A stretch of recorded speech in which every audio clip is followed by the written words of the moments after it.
ರಾಜ್ಯಾದ್ಯಂತ ಇನ್ನು 3 ದಿನ ಭಾರೀ ಮಳೆ ಆಗಲಿದೆ ಅಂತ ಹವಾಮಾನ ಇಲಾಖೆ ಮುನ್ಸೂಚನೆಯನ್ನು ಕೊಟ್ಟಿದೆ. ಬೆಂಗಳೂರು ಸೇರಿದಂತೆ ರಾಜ್ಯದ ಎಲ್ಲಾ ಜಿಲ್ಲೆಗಳಿಗೆ ಯೆಲ್ಲೋ ಅಲರ್ಟ್ ಅನ್ನು ಘೋಷಣೆ ಮಾಡಲಾಗಿದೆ. ಇವತ್ತು ಉತ್ತರ ಕನ್ನಡ, ಉಡುಪಿ ಜಿಲ್ಲೆಗಳಿಗೆ ಆರೆಂಜ್ ಅಲರ್ಟ್ ಘೋಷಣೆ ಮಾಡಲಾಗಿದ್ದು, ಉಳಿದೆಲ್ಲ ಜಿಲ್ಲೆಗಳಿಗೆ ಯೆಲ್ಲೋ ಅಲರ್ಟ್ ನೀಡಲಾಗಿದೆ. ಅಕ್ಟೋಬರ್ 24ರವರೆಗೆ ರಾಜ್ಯದ ಎಲ್ಲಾ ಜಿಲ್ಲೆಗಳಲ್ಲಿ ಮಳೆ ಆಗುತ್ತೆ ಅಂತ ಹೇಳಿ ಹವಾಮಾನ ಇಲಾಖೆ ಹೇಳಿದೆ.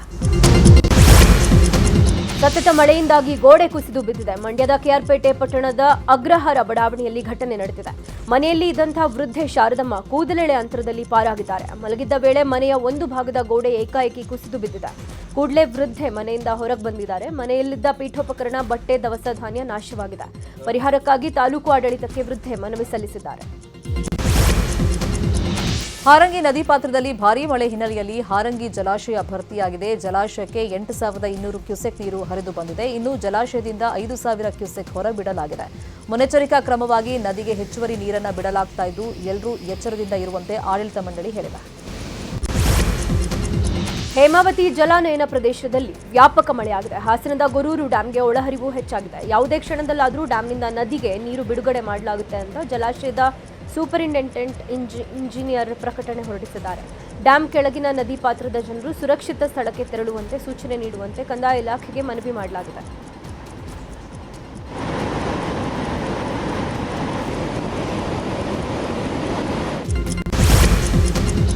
ಮಂಡ್ಯ ಜಿಲ್ಲೆಯಲ್ಲಿ ಕಳೆದೆರಡು ದಿನಗಳಿಂದ ಭರ್ಜರಿ ಮಳೆಯಾಗ್ತಾ ಇದೆ. ಅಕಾಲಿಕ ಮಳೆಗೆ ಭತ್ತದ ಬೆಳೆ ನಾಶದ ಆತಂಕ ಎದುರಾಗಿದೆ. ಇತ್ತ ಕಳೆದೊಂದು ವಾರದಿಂದ ಕಾವೇರಿ ಜಲಾನಯನ ಪ್ರದೇಶದಲ್ಲಿ ಸತತ ಮಳೆ ಹಿನ್ನೆಲೆಯಲ್ಲಿ ಮತ್ತೊಮ್ಮೆ ಕೆಆರ್ಎಸ್ ಡ್ಯಾಂ ಸಂಪೂರ್ಣವಾಗಿ ಭರ್ತಿಯಾಗಿದೆ. ಡ್ಯಾಂನಿಂದ 20,000 ಕ್ಯೂಸೆಕ್ ಹೆಚ್ಚುವರಿ ನೀರನ್ನು ನದಿಗೆ ಬಿಡಲಾಗ್ತಾ ಇದ್ದು, ನದಿ ತೀರದಲ್ಲಿ ಮತ್ತೆ ಪ್ರವಾಹದ ಆತಂಕ ಮನೆ ಮಾಡಿದೆ.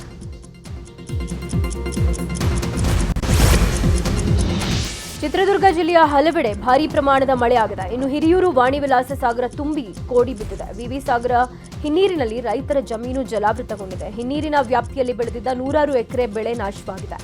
ಮೆಕ್ಕೆಜೋಳ, ದಾಳಿಂಬೆ ಬೆಳೆ, ತೆಂಗಿನ ತೋಟಗಳು ಮುಳುಗಡೆಯಾಗಿದ್ದು ರೈತರು ಹೈರಾಣಾಗಿದ್ದಾರೆ. ಇನ್ನು ಬೆಳೆ ಪರಿಹಾರ ನೀಡುವಂತೆ ರೈತರು ಆಗ್ರಹಿಸುತ್ತಿದ್ದಾರೆ. ಬೆಂಗಳೂರಲ್ಲಿ ಕಳೆದ ರಾತ್ರಿ ಭಾರೀ ಮಳೆಯಾಗಿದೆ. ಅಲಿ ಅಸ್ಗರ್ ರಸ್ತೆಯಲ್ಲಿ ಬೃಹತ್ ಮರದ ಕೊಂಬೆಯೊಂದು ಬಿದ್ದಿದೆ. ನಗರ ಪೊಲೀಸ್ ಆಯುಕ್ತರ ಕಚೇರಿ ಹಿಂಭಾಗದ ಗೇಟ್ ಬಳಿಯಲ್ಲಿ ಕೊಂಬೆ ಬಿದ್ದಿದೆ. ಆ ಮರದ ಬದಿಯಲ್ಲಿ ನಿಂತಿದ್ದ ಓರ್ವ ಟ್ರಾಫಿಕ್ ಪೊಲೀಸ್, ಓರ್ವ ಸೆಕ್ಯೂರಿಟಿ ಗಾರ್ಡ್, ಓರ್ವ ಬಿಬಿಎಂಪಿ ಸಿಬ್ಬಂದಿ ಅದೃಷ್ಟವಶಾತ್ ಪಾರಾಗಿದ್ದಾರೆ. ಇನ್ನು ಇಡೀ ರಸ್ತೆಯಲ್ಲಿ ಮರದ ಕೊಂಬೆ ಆವರಿಸಿಕೊಂಡಿದ್ದು, ಅಲಿ ಅಸ್ಗರ್ ರಸ್ತೆಯಿಂದ ಕನಿಂಗ್ಹ್ಯಾಮ್ ರಸ್ತೆಗೆ ತೆರಳುವುದಕ್ಕೆ ನಿರ್ಬಂಧವನ್ನು ವಿಧಿಸಲಾಗಿದೆ.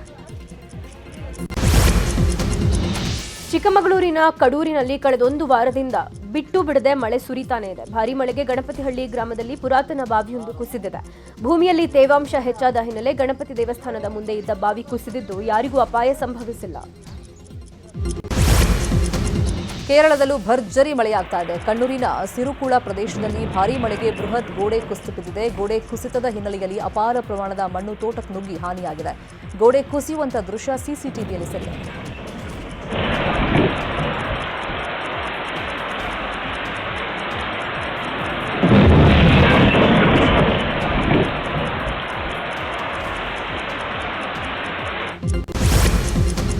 DCM DK Shivakumar Bengaluru city rounds ಮಾಡಲಿದ್ದಾರೆ. ಬೆಂಗಳೂರು ದಕ್ಷಿಣ ನಗರ ಪಾಲಿಕೆ ವ್ಯಾಪ್ತಿಯಲ್ಲಿ ಡಿಸಿಎಂ ರೌಂಡ್ಸ್ ಹಾಕಲಿದ್ದಾರೆ. ರಸ್ತೆ ಚರಂಡಿ ವ್ಯವಸ್ಥೆ, ವೈಟ್ ಟಾಪಿಂಗ್ ಕಾಮಗಾರಿಯನ್ನು ಡಿಸಿಎಂ ಪರಿಶೀಲನೆ ನಡೆಸಲಿದ್ದಾರೆ. ಮಧ್ಯಾಹ್ನ 3 ಗಂಟೆಗೆ ಸಿಟಿ ರೌಂಡ್ಸ್ ಆರಂಭವಾಗಲಿದ್ದು, ಹಲವು ಪ್ರದೇಶಗಳಲ್ಲಿ ಡಿಸಿಎಂ ಕಾಮಗಾರಿಯ ಪರಿಶೀಲನೆ ಮಾಡಲಿದ್ದಾರೆ. ಮೆಜೆಸ್ಟಿಕ್ ಮೆಟ್ರೋ ನಿಲ್ದಾಣದಲ್ಲಿ ಪ್ರಯಾಣಿಕರ ದಟ್ಟಣೆ ಹೆಚ್ಚಾಗಿತ್ತು. ಹಬ್ಬ ಹಾಗೂ ಸಾಲು ಸಾಲು ರಜೆ ಹಿನ್ನೆಲೆಯಲ್ಲಿ ಊರಿಗೆ ತೆರಳುತ್ತಾ ಇದ್ದವರು ವಾಪಸ್ ಬೆಂಗಳೂರಿಗೆ ಬಂದಿದ್ದಾರೆ. ಈ ಹಿನ್ನೆಲೆಯಲ್ಲಿ ಬೆಂಗಳೂರು ಮೆಟ್ರೋ ಹಾಗೂ ಬಸ್ ನಿಲ್ದಾಣದಲ್ಲಿ ರಶ್ ಇತ್ತು. ಮೆಟ್ರೋ ನಿಲ್ದಾಣದಲ್ಲಿ ಕ್ಯೂ ನಿಂತಿದ್ದ ಜನರು ಟಿಕೆಟ್ ಪಡೆಯೋದಕ್ಕೆ ಹರಸಾಹಸ ಪಡ್ತಾ ಇದ್ದಿದ್ದು ಕಂಡುಬಂತು. ಇನ್ನೊಂದು ಕಡೆ ಇವತ್ತಿನ ಪ್ರತಿ ಮೆಟ್ರೋ ರೈಲು ಫುಲ್ ರಶ್ ಆಗಿದೆ. ದೀಪಾಂಜಲಿ ನಗರ ಬಿಎಂಟಿಸಿ ಡಿಪೋದಲ್ಲಿ ಚಾಲಕರ ಪ್ರತಿಭಟನೆ ಮುಂದುವರೆದಿದೆ. ಹಾಜರಾತಿ, ಬೋನಸ್ ಹಾಗೂ ವೇತನ ಭತ್ಯೆ ನೀಡದ ಹಿನ್ನೆಲೆ ಎಲೆಕ್ಟ್ರಿಕ್ ಬಸ್ ಚಾಲಕರು ಪ್ರತಿಭಟನೆ ಮಾಡುತ್ತಿದ್ದಾರೆ. ಇವತ್ತು ಬಸ್ಗಳನ್ನು ಡಿಪೋದಿಂದ ಹೊರಗೆ ತೆಗೆಯದೆ ಪ್ರತಿಭಟನೆ ಮಾಡಲಾಗ್ತಾ ಇದೆ. ಕಳೆದ 2 ವರ್ಷಗಳಿಂದ ಅಟೆಂಡೆನ್ಸ್ ಬೋನಸ್ ಕೊಟ್ಟಿಲ್ಲ. ಅಪಘಾತವಾದಾಗ ರೆಸ್ಪಾನ್ಸ್ ಮಾಡಲ್ಲ. ಚಾಲಕರಿಗೆ ಭದ್ರತೆ ಇಲ್ಲ. ನಮ್ಮ ಬೇಡಿಕೆ ಈಡೇರುವವರೆಗೂ ನಾವು ಬಸ್ ತೆಗೆಯಲ್ಲ ಅಂತ ಚಾಲಕರು ಪಟ್ಟು ಹಿಡಿದಿದ್ದಾರೆ. ವಿವಿಧ ಬೇಡಿಕೆಗಳ ಈಡೇರಿಕೆಗೆ ಒತ್ತಾಯಿಸಿ ರಾಜ್ಯ ಸರ್ಕಾರದ ವಿರುದ್ಧ ಇವತ್ತು ರಾಮನಗರದಲ್ಲಿ ಪ್ರತಿಭಟನೆ ನಡೆಸಲಾಗ್ತಾ ಇದೆ. ರೈತ ಸಂಘ ಹಾಗೂ ಕನ್ನಡ ಪರ ಹೋರಾಟಗಾರರು ಬೆಂಗಳೂರು ದಕ್ಷಿಣ ಜಿಲ್ಲಾಧಿಕಾರಿ ಕಚೇರಿ ಎದುರು ಪ್ರತಿಭಟನೆಗೆ ಪ್ಲಾನ್ ಮಾಡಿಕೊಂಡಿದ್ದಾರೆ. ರಾಜ್ಯ ಸರ್ಕಾರದಿಂದ ರೈತರಿಗೆ ಅನ್ಯಾಯವಾಗ್ತಿದೆ, ರೈತರ ಯಾವುದೇ ಬೇಡಿಕೆ ಈಡೇರಿಸ್ತಾ ಇಲ್ಲ ಅಂತ ಪ್ರತಿಭಟನೆಗೆ ಪ್ಲಾನ್ ಆಗಿದೆ. ಹಾಸನಾಂಬ ದೇಗುಲದ ಬಾಗಿಲು ಇವತ್ತು ಮುಚ್ಚಲಾಗುತ್ತೆ. 15 ದಿನಗಳ ಕಾಲ ದೇಗುಲ ತೆರೆಯಲಾಗಿತ್ತು. ಇವತ್ತು ಬೆಳಗ್ಗೆ ಸಿದ್ದೇಶ್ವರ ಸ್ವಾಮಿ ದೇಗುಲದ ಬಳಿ ಕೊಂಡೋತ್ಸವ ನಡೆಯಿತು. ಇನ್ನು ಡಿಸಿ ಲತಾಕುಮಾರಿ ಕೂಡ ಉತ್ಸವದಲ್ಲಿ ಭಾಗಿಯಾಗಿದ್ರು. ಈ ಬಾರಿ ಡಿಸಿ ಲತಾಕುಮಾರಿ ಕೊಂಡ ಹಾಯ್ದಿದ್ದು ವಿಶೇಷವಾಗಿತ್ತು.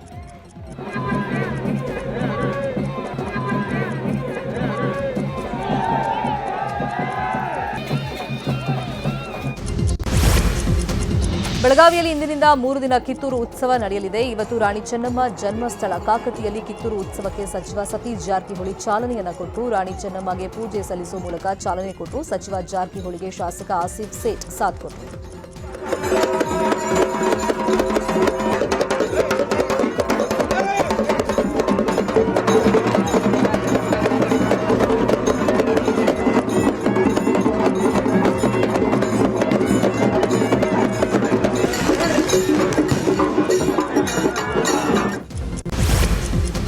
ಬೆಂಗಳೂರಿನ ಮಾದನಾಯಕನಹಳ್ಳಿಯಲ್ಲಿ ನಡೆದ ಗ್ಯಾಂಗ್ ರೇಪ್ ಪ್ರಕರಣದ ತನಿಖೆ ಚುರುಕನ್ನು ಪಡ್ಕೊಂಡಿದೆ. ಪೊಲೀಸರು ಈವರೆಗೂ ಒಟ್ಟು 4 ಬಂಧಿಸಿದ್ದಾರೆ. ಘಟನೆಗೆ ಪ್ರಮುಖ ಕಾರಣ ಮಿಥುನ್ ಅನ್ನೋದು ತನಿಖೆಯಲ್ಲಿ ಬೆಳಕಿಗೆ ಬಂದಿದೆ. ಎಸಿಪಿ ಜಗದೀಶ್ ನೇತೃತ್ವದಲ್ಲಿ ಆರೋಪಿ ನವೀನ್, ಕಾರ್ತಿಕ್, ಗ್ಲೇನ್ 3 ತೀವ್ರ ವಿಚಾರಣೆಗೆ ಒಳಪಡಿಸಲಾಗಿದೆ. ಇನ್ನು ಆರೋಪಿ ನವೀನ್ ಮತ್ತು ಕಾರ್ತಿಕ್ ಮೇಲೆ ನೆಲಮಂಗಲ ಗ್ರಾಮಾಂತರ ಠಾಣೆಯಲ್ಲಿ ರಾಬರಿ ಮತ್ತು ಡಕಾಯಿತಿ ಕೇಸ್ಗಳಿವೆ. ಡಾಕ್ಟರ್ ಕೃತಿಕಾ ಕೊಲೆ ಪ್ರಕರಣದ ಆರೋಪಿ ಡಾಕ್ಟರ್ ಮಹೇಂದ್ರ ಕಸ್ಟಡಿ ಅವಧಿ ಇವತ್ತಿಗೆ ಮುಕ್ತಾಯ ಆಗಲಿದೆ. ಇವತ್ತು ಮಧ್ಯಾಹ್ನ ಮಹೇಂದ್ರರನ್ನ ಕೋರ್ಟ್ಗೆ ಹಾಜರುಪಡಿಸಲಾಗುತ್ತೆ. ಆರೋಪಿ ಮಹೇಂದ್ರರನ್ನ ತಮ್ಮ ಸುಪರ್ದಿಗೆ ಪಡೆದಿದ್ದ ಮಾರತಹಳ್ಳಿ ಪೊಲೀಸರು 7 ದಿನಗಳ ಕಾಲ ವಿಚಾರಣೆ ಮಾಡಿದ್ರು. ಆದರೆ ವಿಚಾರಣೆ ವೇಳೆ ಮಹೇಂದ್ರ ಅಸ್ಪಷ್ಟ ಹಾಗೂ ಅಪೂರ್ಣ ಮಾಹಿತಿ ನೀಡಿದ್ದಾರೆ ಅಂತ ಹೇಳಲಾಗ್ತಾ ಇದೆ. ಹೀಗಾಗಿ ಆರೋಪಿಯನ್ನ ಮತ್ತೆ ಪೊಲೀಸರು ವಶಕ್ಕೆ ಪಡೆಯುವ ಸಾಧ್ಯತೆ ಇದೆ.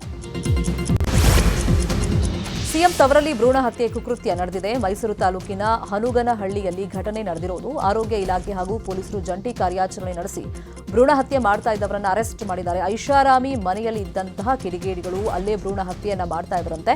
ಖಚಿತ ಮಾಹಿತಿ ಮೇರೆಗೆ ದಾಳಿ ಮಾಡಿದಂತಹ ಅಧಿಕಾರಿಗಳು ಕೃತ್ಯಕ್ಕೆ ಬಳಸಿದ್ದ ಪರಿಕರಗಳ ಸಮೇತ ವಶಕ್ಕೆ ಪಡೆದಿದ್ದು ಆರೋಪಿಗಳನ್ನು ಬಂಧಿಸಿದ್ದಾರೆ. ರೌಡಿ ಶೀಟರ್ ಬಿಕ್ಲು ಶಿವ ಕೊಲೆ ಕೇಸ್ನಲ್ಲಿ ಶಾಸಕ ಭೈರತಿ ಬಸವರಾಜ್ ವಿರುದ್ಧ ಕೋಕಾ ಕಾಯ್ದೆಯಡಿ ಪ್ರಕರಣ ದಾಖಲಿಸಲಾಗಿತ್ತು. ಇನ್ನು ಕೋಕಾ ಆಕ್ಟ್ ಪ್ರಶ್ನಿಸಿ ಶಾಸಕ ಭೈರತಿ ಬಸವರಾಜ್ ಹೈಕೋರ್ಟ್ ಕದ ತಟ್ಟಿದ್ರು.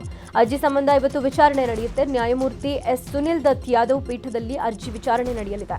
ಕೋಕಾ ಕಾಯ್ದೆ ಅನ್ವಯಿಸುವ ಆದೇಶ ನೀಡುವಾಗ ಸಿಐಡಿ ಮುಖ್ಯಸ್ಥರು ವಿವೇಚನೆ ಬಳಸಿಲ್ಲ ಅಂತ ಆಕ್ಷೇಪಣೆ ಸಲ್ಲಿಸಲಾಗಿದೆ. ಶಿವಮೊಗ್ಗ ಜೈಲಲ್ಲಿ ವಿಚಾರಣಾಧೀನ ಕೈದಿಯೊಬ್ಬ ಸಜಾಬಂದಿ ಕೈದಿಯೊಬ್ಬನ ಮೇಲೆ ಹಲ್ಲೆಯನ್ನ ಮಾಡಿದ್ದಾನೆ. ಅಕ್ಟೋಬರ್ 19ರಂದು ಘಟನೆ ನಡೆದಿತ್ತು. ವಿಚಾರಣಾಧೀನ ಕೈದಿ ನಿರಂಜನ್, ರಾಜೇಶ್, ರುದ್ರೇಶ್ ಅನ್ನೋರು ಮಾರಪ್ಪ ಅನ್ನೋರ ಮೇಲೆ ಹಲ್ಲೆಯನ್ನ ಮಾಡಿದ್ದಾರೆ. ಗಾಯಾಳು ಮಾರಪ್ಪಗೆ ಜೈಲಿನ ಆಸ್ಪತ್ರೆಯಲ್ಲಿ ಚಿಕಿತ್ಸೆಯನ್ನ ನೀಡಲಾಗ್ತಾ ಇದೆ.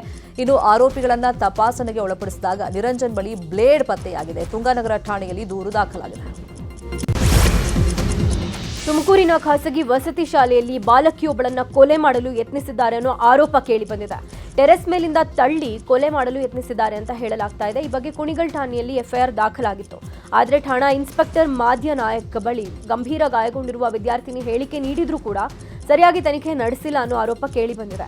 ಘಟನೆ ನಡೆದ 10 ದಿನಗಳ ಬಳಿಕ ಎಫ್ಐಆರ್ ಮಾಡಿರುವುದು ಇದೀಗ ಎಲ್ಲ ಅನುಮಾನಗಳಿಗೆ ಎಡೆ ಮಾಡಿಕೊಟ್ಟಿದೆ. ಘಟನೆ ಸಂಬಂಧ ಶಾಲೆಗೆ ಬಿಇಒ ನೋಟಿಸ್ ನೀಡಿದ್ದಾರೆ. ರಾಜ್ಯ ರಾಜಕಾರಣದಲ್ಲಿ ಯತೀಂದ್ರ ಸಿದ್ದರಾಮಯ್ಯ ಹೇಳಿಕೆ ಭಾರೀ ಸಂಚಲನ ಸೃಷ್ಟಿಸಿದೆ.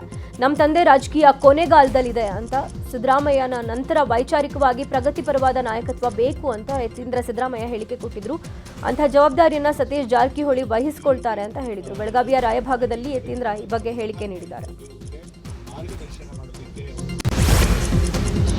ಯತೀಂದ್ರ ಸಿದ್ದರಾಮಯ್ಯ ಹೇಳಿಕೆಗೆ ಡಿಸಿಎಂ ಡಿಕೆ ಶಿವಕುಮಾರ್ ಪರೋಕ್ಷವಾಗಿ ಟಾಂಗ್ ಅನ್ನು ಕೊಟ್ಟಿದ್ದಾರೆ. ಗುಂಪು ರಾಜಕಾರಣ ಮಾಡೋದಕ್ಕೆ ನಾನು ಅವಕಾಶ ಕೊಟ್ಟಿಲ್ಲ. ಗುಂಪು ಮಾಡಿದರೆ ಏನ್ ಬೇಕಾದರೂ ಮಾಡಬಹುದಾಗಿತ್ತು ಅಂತ ಕೌಂಟರ್ ಕೊಟ್ಟಿದ್ದಾರೆ. ಪಕ್ಷಕ್ಕಿಂತ ಯಾರೂ ದೊಡ್ಡವರಲ್ಲ. ವ್ಯಕ್ತಿ ಪೂಜೆ ಮಾಡಬಾರದು, ಪಕ್ಷದ ಪೂಜೆ ಮಾಡಬೇಕು ಅಂತ ಹೇಳಿದ್ದಾರೆ.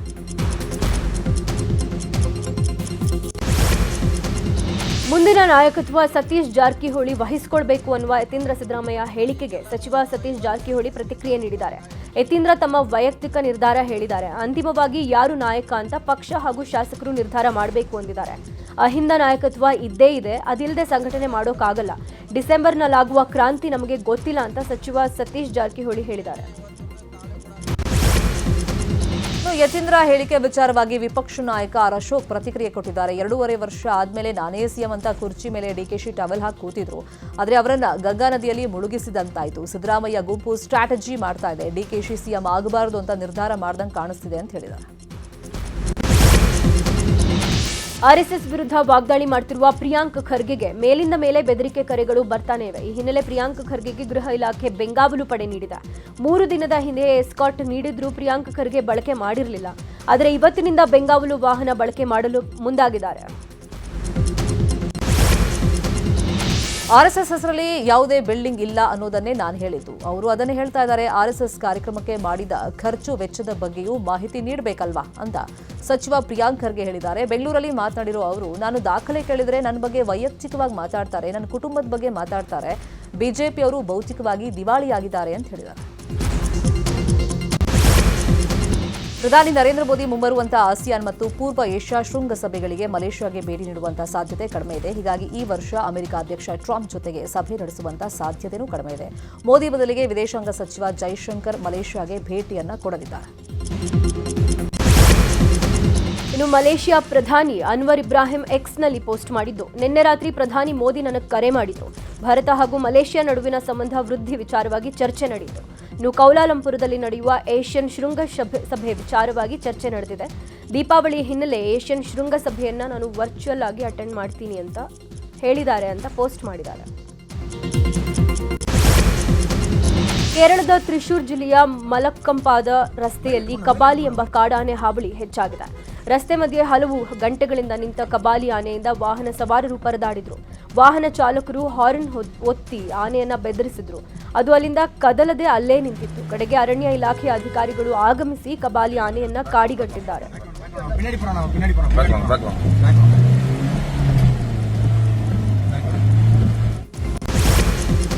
ಬಿಹಾರದ ಸಿಗ್ಮಾ ಗ್ಯಾಂಗ್ನ 4 ಮೋಸ್ಟ್ ವಾಂಟೆಡ್ ಕ್ರಿಮಿನಲ್ಸ್ ಅನ್ನ ಎನ್ಕೌಂಟರ್ನಲ್ಲಿ ಹತ್ಯೆ ಮಾಡಲಾಗಿದೆ. ದೆಹಲಿ ಮತ್ತು ಬಿಹಾರ ಪೊಲೀಸರು ನಡೆಸಿದಂತ ಜಂಟಿ ಕಾರ್ಯಾಚರಣೆಯಲ್ಲಿ 4 ಗ್ಯಾಂಗ್ಸ್ಟರ್ಗಳನ್ನ ಕೊಲ್ಲಲಾಗಿದೆ. ರೋಹಿಣಿ ಪ್ರದೇಶದ ಬಹದ್ದೂರ್ ಶಾ ಮಾರ್ಗದಲ್ಲಿ ಈ ಘಟನೆ ನಡೆದಿದೆ. ರಂಜನ್ ಪಾಠಕ್, ಬಿಮ್ಲೇಶ್ ಮೆಹ್ತೋ, ಮನೀಶ್ ಪಾಠಕ್ ಮತ್ತು ಅಮಾನ್ ಠಾಕೂರ್ ಎಂಬ 4ರನ್ನ ಎನ್ಕೌಂಟರ್ನಲ್ಲಿ ಹತ್ಯೆ ಮಾಡಲಾಗಿದೆ. ಚಳಿಗಾಲ ಶುರುವಾದ ಹಿನ್ನೆಲೆ ಉತ್ತರಾಖಂಡದ ಕೇದಾರನಾಥ ದೇಗುಲವನ್ನು ಮುಚ್ಚಲಾಗಿದೆ. ಧಾರ್ಮಿಕ ವಿಧಿವಿಧಾನಗಳೊಂದಿಗೆ ದೇವಿಗೆ ಪೂಜೆ ಸಲ್ಲಿಸಿ ಕೇದಾರನಾಥ ದೇಗುಲವನ್ನು ಮುಚ್ಚಲಾಯಿತು. ಇದೇ ವೇಳೆ ಉತ್ತರಾಖಂಡ ಸಿಎಂ ಪುಷ್ಕರ್ ಸಿಂಗ್ ಧಾಮಿ ವಿಶೇಷ ಪೂಜೆ ಸಲ್ಲಿಸಿದ್ದಾರೆ. ದೇಗುಲ ಮುಚ್ಚುವ ವೇಳೆ ಶಿವನ ಘೋಷಣೆಗಳು ಮುಗಿಲು ಮುಟ್ಟಿತು.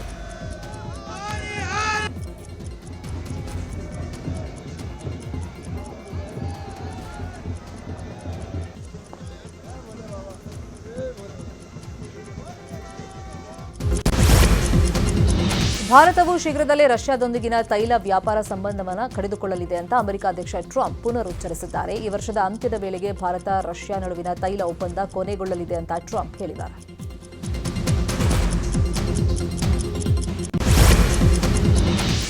ಬಿಹಾರದಲ್ಲಿ ವಿಧಾನಸಭಾ ಚುನಾವಣೆ ಕಾವು ಜೋರಾಗಿದೆ. ಮತದಾನಕ್ಕೂ ಮುನ್ನವೇ ಆರ್ಜೆಡಿ 1 ವಿಕೆಟ್ ಕಳೆದುಕೊಂಡಿದೆ. ಮೊಹಾನಿಯಾ ಕ್ಷೇತ್ರದಿಂದ ಆರ್ಜೆಡಿ ಪಕ್ಷದ ನಾಯಕಿ ಶ್ವೇತಾ ಸುಮನ್ ಸಲ್ಲಿಸಿದ ನಾಮಪತ್ರ ತಿರಸ್ಕೃತಗೊಂಡಿದೆ. ನಾಮಪತ್ರ ವಜಾಗೊಂಡ ಹಿನ್ನೆಲೆ ಶ್ವೇತಾ ಕಣ್ಣೀರು ಹಾಕಿದ್ದಾರೆ. होगी अगर भाजपा के नहीं है, भाजपा सपोर्टर नहीं है तो आपकी कोई सुनवाई नहीं होने वाली है. आप पत्रकार भी है ना, आप मजबूर रहेंगे उनकी तारीफ करने के लिए. जिस दिन अगेंस्ट में लिखना शुरू कर देंगे. ಆರಂಭಿಕ ಹಿನ್ನಡೆ ಮಧ್ಯೆಯೂ ಟೀಂ ಇಂಡಿಯಾ ಉತ್ತಮ ಬ್ಯಾಟಿಂಗ್ ಮಾಡ್ತಾ ಇದೆ. ಅಡಿಲೇಡ್ನಲ್ಲಿ ನಡೀತಿರೋ ಮ್ಯಾಚ್ನಲ್ಲಿ ಟಾಸ್ ಸೋತು ಬ್ಯಾಟಿಂಗ್ಗೆ ಬಂದ ಗಿಲ್ ಪಡೆಗೆ ಆರಂಭಿಕ ಶಾಕ್ ಎದುರಾಗಿತ್ತು. ಆರಂಭದಲ್ಲೇ ಆಸೀಸ್ ಬೌಲರ್ 2 ವಿಕೆಟ್ ಕಿತ್ತರು. ಕ್ಯಾಪ್ಟನ್ ಗಿಲ್ 9 ರನ್ ಗಳಿಸಿದರೆ ವಿರಾಟ್ ಕೊಹ್ಲಿ ಮತ್ತೆ ಶೂನ್ಯಕ್ಕೆ ವಿಕೆಟ್ ಒಪ್ಪಿಸಿದ್ದಾರೆ. ನಂತರ ಜೊತೆಯಾದ ರೋಹಿತ್ ಶರ್ಮಾ ಹಾಗೂ ಶ್ರೇಯಸ್ ಅಯ್ಯರ್ ಶತಕದ ಜೊತೆಯಾಟ ಆಡಿ 135 ರನ್ ಕಲೆ ಹಾಕಿದ್ದಾರೆ. ಸತತ ಸೋಲುಗಳಿಂದ ಕಗ್ಗೆಟ್ಟಿರುವಂತಹ ಭಾರತದ ವನಿತೆಯರಿಗೆ ಇವತ್ತು ಡೂ ಆರ್ ಡೈ ಪಂದ್ಯ. ಐಸಿಸಿ ಮಹಿಳಾ ಏಕದಿನ ವಿಶ್ವಕಪ್ ಟೂರ್ನಿಯಲ್ಲಿ ಭಾರತ ತಂಡ ಆಡಿರುವಂತಹ 5 ಮ್ಯಾಚ್ಗಳಲ್ಲಿ 3 ಮ್ಯಾಚ್ ಸೋತಿದೆ. ಇನ್ನುಳಿದ 2 ಪಂದ್ಯ ಗೆದ್ದಷ್ಟೇ ಸೆಮೀಸ್ಗೆ ಎಂಟ್ರಿ ಸಿಗಲಿದೆ. ಹೀಗಾಗಿ ಇವತ್ತು ನಡೆಯುವಂತಹ ನ್ಯೂಜಿಲೆಂಡ್ ವಿರುದ್ಧದ ಪಂದ್ಯದಲ್ಲಿ ಭಾರತ ಗೆಲ್ಲಲೇಬೇಕಾದಂತ ಒತ್ತಡ ಇದೆ. ಡಾರ್ಲಿನ್ ಪ್ರಭಾಸ್ಗೆ ಇವತ್ತು ಹುಟ್ಟುಹಬ್ಬದ ಸಂಭ್ರಮ. ಇವತ್ತು 45ನೇ ವಸಂತಕ್ಕೆ ಕಾಲಿಟ್ಟಿರುವ ಬಾಹುಬಲಿ ನಟನಿಗೆ ಅಭಿಮಾನಿಗಳು ಶುಭಾಶಯ ತಿಳಿಸಿದ್ದಾರೆ. ಹಾಗೆ ಪ್ರಭಾಸ್ ನಟನೆಯ ಫೌಜಿ, ಸ್ಪಿರಿಟ್ ಸಿನಿಮಾಗಳ ಪೋಸ್ಟರ್, ಟೀಸರ್ಸ್ ಹುಟ್ಟುಹಬ್ಬದ ಕೊಡುಗೆಯಾಗಿ ಬಿಡುಗಡೆಯಾಗ್ತಿವೆ. ರಾಜಮೌಳಿ ನಿರ್ದೇಶನದಲ್ಲಿ ಮಹೇಶ್ ಬಾಬು ನಟನೆಯಲ್ಲಿ ಹೊಸ ಸಿನಿಮಾ ಬರ್ತಾ ಇದೆ. ಸದ್ಯ ಇದರ ಶೂಟಿಂಗ್ ನಡೀತಾ ಇದ್ದು ನವೆಂಬರ್ 16ಕ್ಕೆ ಈ ಸಿನಿಮಾ ಕುರಿತಾದ ದೊಡ್ಡ ಈವೆಂಟ್ ಪ್ಲಾನ್ ಮಾಡಲಾಗ್ತಿದೆ ಅನ್ನೋ ಮಾಹಿತಿ ಇದೆ.